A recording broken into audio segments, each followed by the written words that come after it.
Hey everyone, Victor back with the Coffee with Experts, and we have the coffee in our name, but we never actually talk about food. So I just brought Yigal Schleifer here, the co-founder of Culinary Backstreets, which is, how can I say, a leading culinary tour provider that shows you amazing restaurants all over the place. I even checked myself here in Lisbon and Porto, and it's true. They are giving real data. They are giving real things for you to check.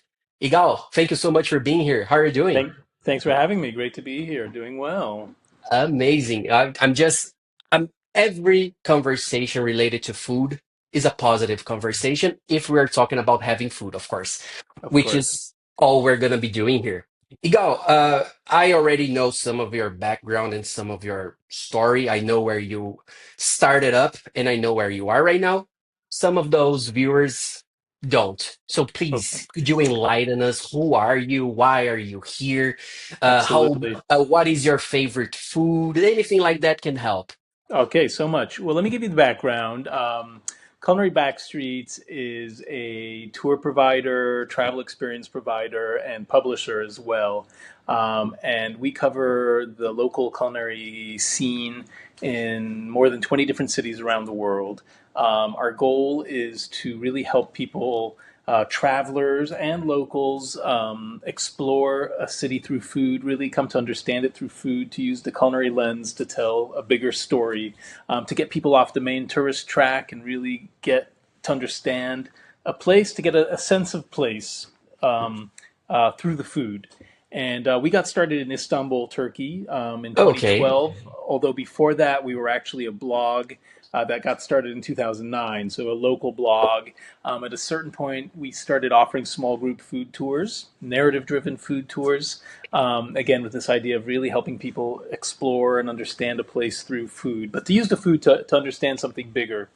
Um, and we've slowly been expanding since then, kind of every year, adding a few more destinations. And we're also looking to take people. I mean, we're working in some of the classic cities you might imagine, like Mhm. Lisbon and Barcelona, but we're also trying to get people to some interesting second cities, to really. So, for example, in Italy, we're working in Naples and Palermo, not in Rome and Florence. In France, we work in Marseille.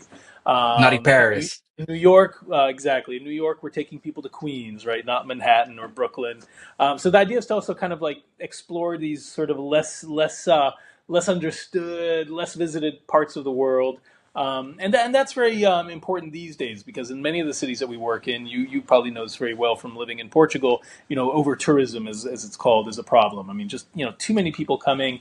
So what we're trying to do is in the cities that we work in, let's say ones like Barcelona and Lisbon that are very visited, is to help people get to neighborhoods that are off the main tourist track. So to relieve some of that pressure, but also to give people a much better experience. Right? It's just not that enjoyable to be in a place where there's millions of other tourists kind of all It's around. not. And then the idea is to also find cities that are less explored, and that again eases the pressure on some of these other cities and provides a better experience. So that, in a nutshell, is what we do. We also have a very active editorial program. So we write about local food places, and they're not really restaurant reviews; they're more profiles, because we just write about places that we want people to go to. We don't want to waste their Mhm.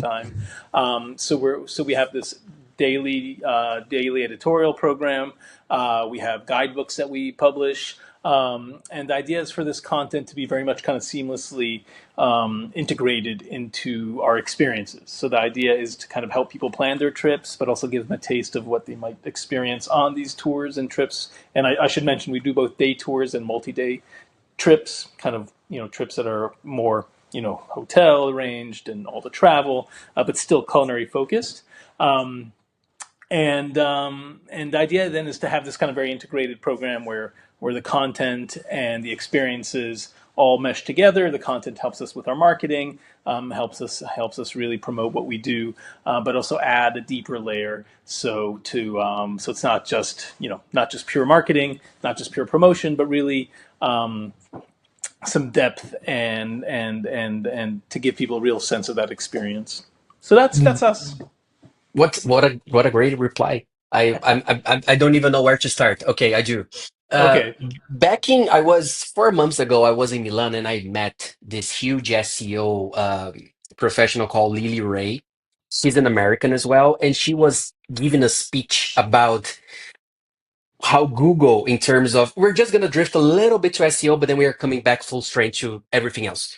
And she mentioned that Google was taking a look at how people from Brazil were writing articles about the 10 best places to visit in Turkey while never leaving Brazil in the first side.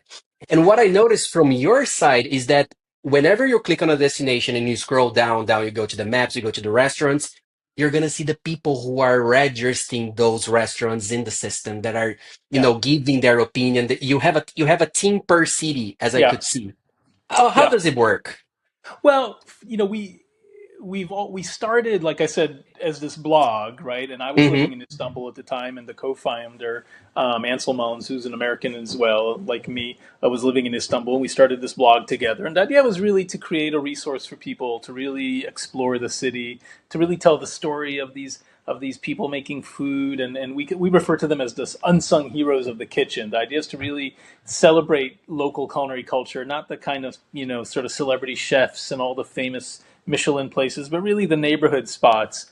Um, and that's really where we got started, and that's very much in our DNA still. So that we really want to be a local resource in the sense of working with locals. We do these tours, and we find these local guides who are incredibly knowledgeable and passionate and enthusiastic, and whose own story oftentimes reflects this kind of bigger story that we're trying to tell. So the idea is to really be very much a local resource, but a local presence, and to work with locals. And kind of in an age of artificial intelligence, we want to be local, real intelligence. I mean, AI has a role to play in all of this, and we can talk It about that does. at a certain point in this conversation, I imagine. But nonetheless, it all starts with that local intelligence and that real intelligence, and we find that that's people really want that and appreciate that. I mean, there's, like you said, there's so many lists, top whatever lists being made by people who've never been, or by bots who've never Exactly. tasted anything and will never taste anything. But we think there's real value in the kind of knowledge and information that we are collecting, and that we love to share. And that's really what we want to do. We really want to share this information. We really want to kind of we're enthusiastic about all these places that we're working in, and about the food, and the local culture, and especially about the people who make the food, and Hmm. kind of these experiences that you can have by meeting them. So we want to share that enthusiasm. We want to share that experience. We want to connect people. And the best way to do that is by having people on the ground, and those people are, we're able to use their knowledge then to create experiences that are, really insider and really different than just kind of like the cookie cutter experiences that you'll find in other places. So that's really the idea. I imagine people watching us will ask, like, "Hey, how can I register myself to give you restaurant tips?" And I imagine people asked you this in the past. So, in Sure, terms yeah. of in terms of getting that team and even the restaurants, I was thinking here to ask you the communication with the restaurants, if they exist, if the restaurants are aware that they are at your website or not, for example. Yeah, we first of all, we don't work with the restaurants themselves, in the sense they don't It's approach not us an and say, "Hey, we advertisement. want to be part of," that's You're not that's a less, because what marketplace. in a certain way what we want to do is we sort of see places that we think, "Hey, this place, we'd love for more people to know about this place." And oftentimes there are little restaurants that don't have, they don't have a marketing budget. They don't have, they may not even have a social media No, they don't. presence, but they, generally most places do now, but still. So, and what we do is, like I said, we have our local team, and we sort of trust their judgment and trust their approach. And we really want them to kind of create something more curated. I mean, the idea is to create a curated understanding of a city and its local food scene, and kind of really come up with an idea of, like, what are the kind of essential types of places that we might want to cover, and what are the important neighborhoods that are worth exploring, and what are the kind of key foods, the sort of essential dishes. So the idea is to really kind of come up almost with a kind of map, like a kind of food map of a place. So we're totally open to hearing from people who are like, "Hey, there's this amazing place," Oh, great to know. and we get that all the time. But we also kind of want it to be a bit more conscious in the sense of sort of like saying, okay, if let's say you're going to go visit Marseille, what are the kind of important neighborhoods that you might want to visit as a culinary explorer? What Hmm. are the important sort of dishes, beyond the typical, right? Everyone comes for bouillabaisse. Everyone knows about bouillabaisse. You might want to try a really good bouillabaisse, but there's so much more. So what are those kind of essential dishes? What are some really fun little bars to go check out? What are some interesting characters to kind of that you might want to meet? Culinary characters. Marseille's a good example. Our local correspondent there wrote a story about this amazing place, which is this little stand, like a shack that takes grapes and makes fresh grape juice. And it's like, honestly, it's like one of a kind. Definitely, I don't know Yeah. if there's any other place like it in the world. But it's this amazing kind of family-run little place, and they're keeping it alive, and it's actually doing really well. But anyways, this is the kind of experience that, like, when you're traveling, when I'm traveling, that's the kind of experience you want to have, right? Because Correct. you can go anywhere around the world now, and oftentimes you end up visiting the exact same restaurant in every city around the world, and True. it's like this kind of high end, flashy, or celebrity chef. Okay, I mean, that's fine for some people. That's the right kind of experience, Or right? But for a lot of McDonald's. people, they go someplace and they say, I really want to get a taste of this place, really experience the local culture. And how do you do that? Like by going to, like, yeah, a little stand that serves fresh made grape juice, Yeah, like, no, and it's a great. It's the first time I've yeah. ever listened because we know about orange juices being made like this, but never grape. Yeah, So yeah. it is It's a different. fun little spot. So It yeah, is. so that's the idea. I think so much of the world now is becoming kind of homogenized in many It ways. is true. You go to the same cafe over and over again in different cities around the world. There's the same kind of visual aesthetic that's used in a lot of Hmm. places around the world. So we're sort of thinking, how do you connect? How do you get a strong sense of place? And the best way to do that, or the quickest and easiest, and of course tastiest way to do that, is through food, through culinary culture. So It that's is. that's that's the idea. It is. Well, and you mentioned how it all started as a blog. I know that you are a blog writer for a long time. And I imagine that this know-how has helped a lot while managing through your current Yeah, well, so role. my background is journalism. I worked as a reporter for a long time, and very much baked into what we do is a kind of journalistic approach in the Hmm. sense of, like, really getting a story, telling the story, using storytelling to engage people, Yeah, and we're doing that now in our newsletters. We're doing that in our social media, but we're very much. We've kind of always approached things with this sense of curiosity and with the idea of really, yeah, really kind of getting people a sense of that story, a flavor of the local story. So that's very much baked into what we do, and I hmm think, and then that expresses itself in the tours that we do and the trips that we do, which is, they're very much about getting the story and understanding the local issues, and again using food to sort of tell something bigger. For example, we do a multi-day trip to Galicia, the region of I know. Spain. Up Yeah, north, yeah. and that trip is very much about understanding the local fishing culture and the shellfish harvesting, and how seafood and the sea and fishing and everything has played together over to create this local culture there. So, we're really telling this amazing story. We visit these women who harvest shellfish on the shore, and go visit the canning factory. So it's very much about telling the story, and, and, I know and, what you and mean. really understanding some of the issues that are playing out there. And I think that provides a much deeper experience. And it allows us, when you kind of look at the flip side, which is the marketing side, or the SEO side, it really allows us to tell a richer story, and to tell it with authority. I mean, that's important for us, right? Like, we're not, like you said, that Brazilian sitting in Brazil talking about the top 10 of Turkey that they've never been to. We really want to be able to tell that story with authority, and to really give that sense of place, even if we're doing it through our social media or through our newsletter, but to really give that sense of place through rich stories, through rich photography, through video, all of that. Well, yeah, and you were mentioning storytelling, because whenever I think of getting a place to eat in an unknown place, I think of TripAdvisor, Yeah. right? Out of the bat. If I want to, I don't know. I just got into Porto. I have no idea where to start in Porto. So, TripAdvisor, they made their brand for years and years to come. So it's naturally the first option.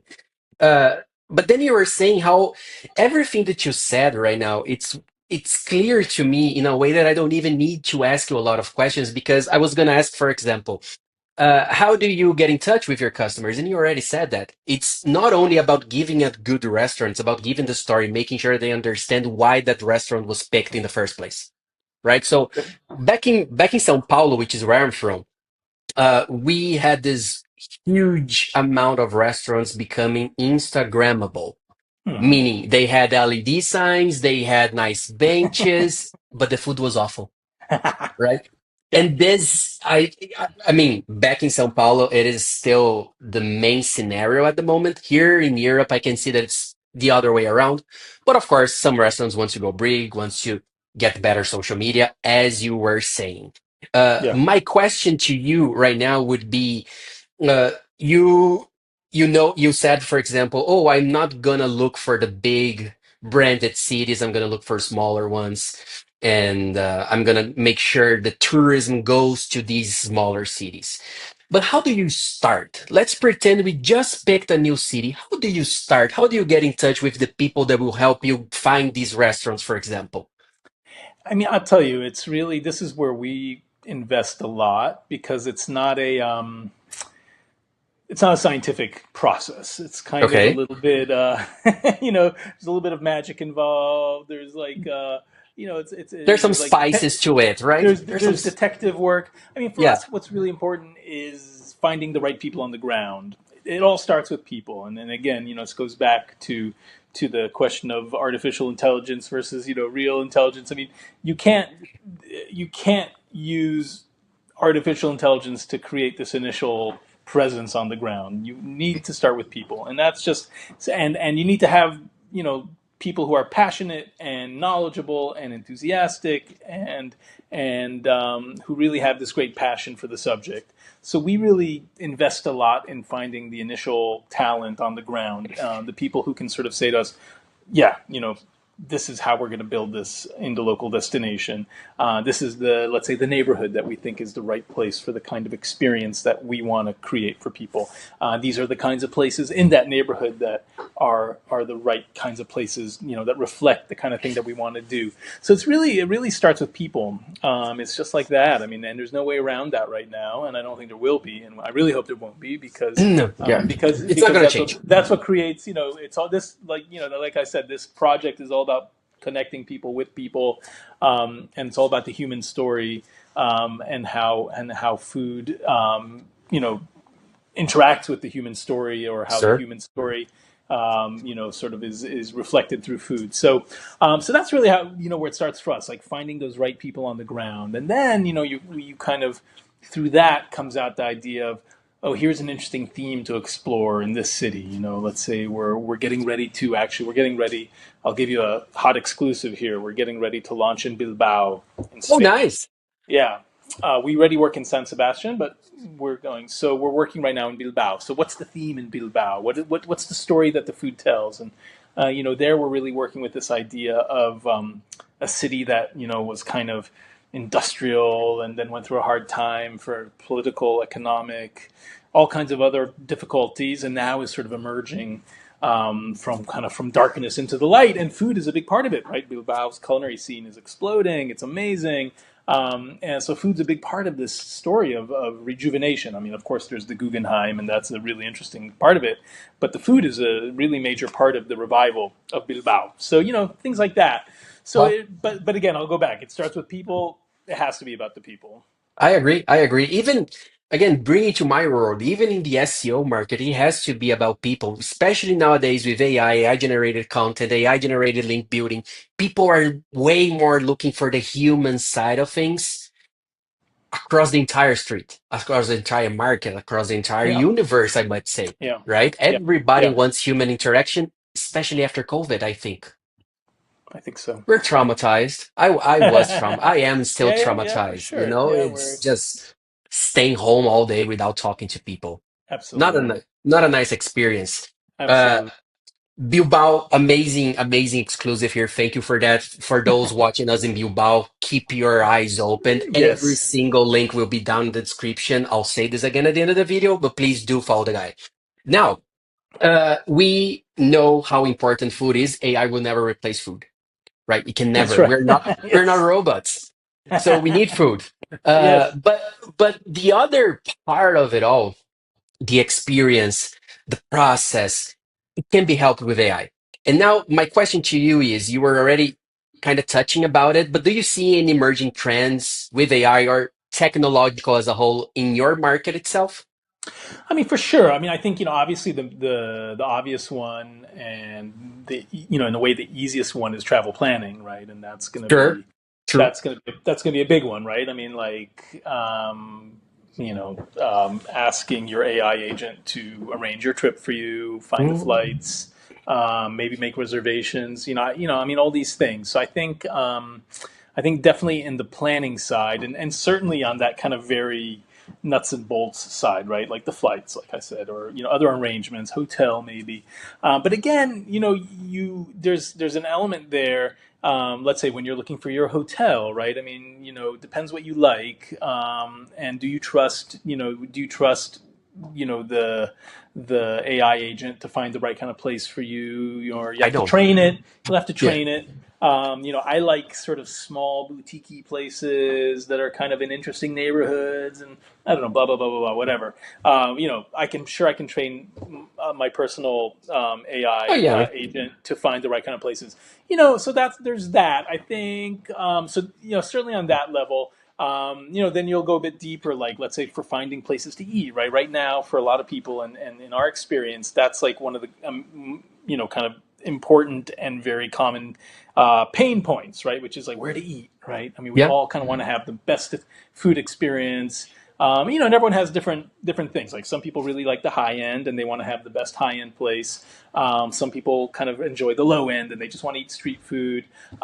Some people kind of want to have a mix. Whatever. I mean, there's very Sure. different kinds of Some people are personas vegan, and some people eat personalities. steak. So Yeah, you also yeah. have different menus So for some your people, let's customers. say you're a vegan traveler or you're celiac. You have so I mean, again, you can have assistance, AI assistance in finding these places, but you may still want to have some sort of personal supervision of that to make sure it's really the right kind of place. I don't know if we're quite at the point where the AI agents, or bots can help you find Mm, exactly what you're looking for, but I think that's going to be also that's already becoming an important part. So I think, yeah, like I said, in the trip planning aspect, on the other side, in terms of content generation, I mean, you already mentioned it; it's already happening. We see it all over the place. I think it's got its it's definitely going to have its positives, but also clearly there's a lot of content that's going to be created that's going to be not so useful. that's it. The challenge will be like how does all of this get filtered in a way that becomes then useful for you. I mean, if somebody, like you said, in Brazil is making a top 10 list for Turkey, and I'm about to travel to Turkey, and somehow that list gets Into the sucked up. first page of Google. Yeah. Yeah, and I don't know, and but so I mean, I think we're in for a challenging time. I think it's going to be a function of really training the AI to filter out, and to be more discriminating in terms of the material that it picks up. Um, but it's obviously it's all there, and we can't ignore it, and we need to use it in smart ways. And I think another way that AI will be very useful is in terms of marketing and SEO as well, right? In the sense that tasks that we need Yeah, help with, that would have taken much longer to do before, now can be done with the help of AI, and I think that's a very useful area it for is, and a sure. brilliant future for sure in regards to Yeah, task management. I agree. yeah. Well, we were talking about the current challenges. Do you remember any of those challenges back when you were starting it up? AI wasn't a thing. It was an entire different scenario. I mean, I'll tell you, you talked about Instagrammable. I mean, when we got started, Instagram, Hmm. I mean, we got started in 2012. So, It wasn't this was even really, Meta's Instagram. yeah. It was So Instagram's so Instagram. the social media environment was very different. Hmm. I think for us a challenge is back then the kind of service that we offer or the kind of material that we offered. It was harder to find in other places, right? Like TripAdvisor was kind of coming Foursquare along. was one of those places as well. Do you remember Foursquare? They were like Uh, you yes, could, yeah, I but mean it exactly. didn't work. Right. They didn't work. So there's been a lot that's kind of Instagram has definitely kind of I think established itself. TripAdvisor is still there, but I feel like Instagram has kind of taken over. So the challenge is now that it used to be that like you'd find a kind of nice little secret place and you'd write about it, but a few people would find it. It would start getting a bit of a reputation. But now because of the kind of these Instagrammable moments, and it's not just like the kind of places that you were mentioning. There's also like really legitimate, nice, interesting Yes. places that develop an amazing following through Instagram. And but now suddenly, these places get just jam packed with people. Everyone knows about it. Everyone's coming, and you're kind of faced with this challenge of sort of like, how much do I publicize a place now? It used to be And that you like we could start, really, I'm yeah, sorry to cut you, but you start seeing those comments. I love this when it wasn't mainstream. I love this when people yeah, didn't figure out the place, right? You yeah. get these comments already. Yeah. So, this is a real challenge for us. I mean, because, this over tourism subject that we talked about a little bit before is a real issue. I mean, It is. in cities like Barcelona, Barcelona is a great example, right? Because, you have locals who are protesting and sort of yelling And at tourists and and, you have Barcelona fans as well just visiting because they love the okay, team. there we go. Yeah, So but yeah, it's become a real issue, and cities are really struggling with it, and we don't want to be part of the problem. We want to be part of the solution, right? And solution. and it's very tricky because we are a we're a tourism company. I mean, that's what we do. We work with travelers and tourists, but we want to be responsible and we want to engage in sustainable and regenerative methods of working in a city. But social media makes it really tricky. I It mean, does. that's just there's no way around it. I mean, the way information can be spread and disseminated and publicized now is just so much kind of more so much faster and more It widespread than ever is. before, right? So it's tricky. I mean, and I think for us that's really one of the big challenges. Like we know that social media is this incredible tool, and it's an incredible way to tell the story and to kind of spread the word and on a kind of more commercial level to get new guests and Of customers and course. clients and all that. But we also know that it's now it can really kind of lead to the sort of problems that we're seeing in some cities. So it's very Mhm. tricky, and also we want travel. For us, we really want to promote a kind of thoughtful travel, a kind of conscious kind of travel, a smart kind of travel. One that really. So and oftentimes this sort of Instagram-driven travel can be very surface level, right? Which is just Like like make it to can be that little fake. spot, take your photo there, Yeah. eat the thing that everyone else eats, and you're not really interacting, you're not really coming to understand. So, and it's not to be judgmental. I mean, everyone No, no, enjoys of course. everyone enjoys travel for different reasons, and everyone enjoys travel in their own way. We have an audience that we have identified, and we're trying to appeal to that audience, and we're trying to promote a certain kind of travel to that audience. And we really hope we also, but we do feel like that's a kind of growing audience. I think more people, as Well, you've count sort me of hinted in your at, more audience. people are looking for that kind Yeah. of experience, right? I think they're sort of, they don't want to have just the Instagrammable moment. They No. want to go deeper. Exactly. What I can say is I'm sure because I was already sold. You are a heck of a sales guy. I was already super sold. I wanna be a part of the community, and I'm sure people watching us will wanna be a part of the community as well. While you were mentioning social media, I remembered this might sound crazy or not. Back in Brazil again, São Paulo, the place where me and my friends were looking in order to find new restaurants was Uber Eats. Hmm. We would check Uber Eats, check Hmm. the rate, check, the restaurant, the opinions, the Okay. feedback. Again, São Paulo. You can't go small in São Paulo, but it is also another place where people are looking for restaurants. So Interesting. I'm just saying this because your mission here, your existence is so important in order to move us away from the Instagrammable restaurants, the high score restaurants, and make sure that we really dig into the culinary backstreet of each city, right? There you That's the go. goal. You're a good There you go. salesman too. I'm Ah, convinced. thank you. Thank you. I have Igal, I have one last question, which I always say for the last. If I could, I would stand this podcast for 2 hours because I love talking about food. Sure. But I'm getting hungrier with our conversation. It's an issue. I'm getting hungry right now. I want to go outside and eat something. But before that happens, we need to come up with the master question. Uh, as you mentioned, you started us up even way before, even when Instagram wasn't bought by Meta, things were super different. The market has changed so much. Right now, we have so many tools. We have AI. Again, so many ways to find good restaurants. And you are making sure to build a community driven company that people from the company, people that are liking the company, are talking amongst themselves, helping each other. uh, with all said, I'm sure you have your fair share of global experiences, especially in regards not only to your market but to your life. And what I would ask you is, for the audience watching us right now, especially the younger ones, which I know we have a lot. Thank you, Gen Z, for watching us. What would you recommend or advise them if even a single one is looking to start a culinary business like yours, is looking to open a restaurant, is somehow looking to get into this game? That's a good question, a really difficult one to answer. I mean, I think,